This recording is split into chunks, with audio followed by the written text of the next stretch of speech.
Hello, I'm Georgie from BBC Learning English, and in this video we're looking at how to talk about unlikely or hypothetical situations using something called the second conditional. Let's get into it. I asked my BBC Learning English colleagues, what would you do if you won £1 million? If I won £1 million, I'd probably buy a nice little house in the countryside. If I won £1 million, I'd probably go travelling all around the world. So we have an unlikely situation, winning £1 million. Sadly, that doesn't happen often. So the second conditional is used to imagine an unlikely situation and think about the outcomes of that. If George won £1 million, he'd buy a house in the countryside. Pippa would go travelling around the world. Let's hear about another hypothetical scenario. What would you do if you were alone on a desert island? What would I do if I was alone on a desert island? If I was alone on a desert island, I think I'd try to find a way to get off the desert island. If I was alone on a desert island, I think I would be very bad at surviving.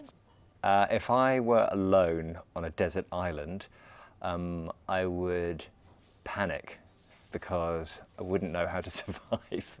I would feel so lonely.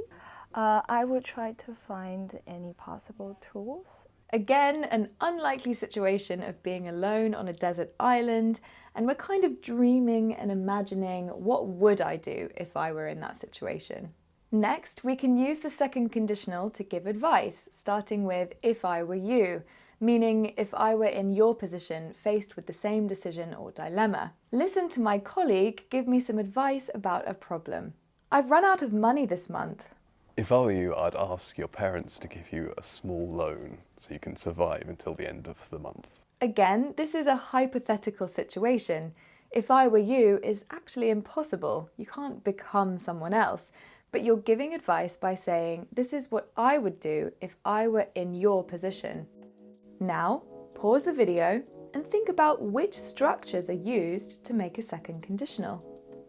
The structure is the past simple in the if clause and would plus a base verb in the main or result clause. To recap, the second conditional is used to imagine an unlikely situation. If I won the lottery, I'd buy a house in the countryside. To give advice, it's raining outside, so if I were you, I'd take an umbrella. Don't forget to check out our website and download the free worksheet to help you practice. See you next time.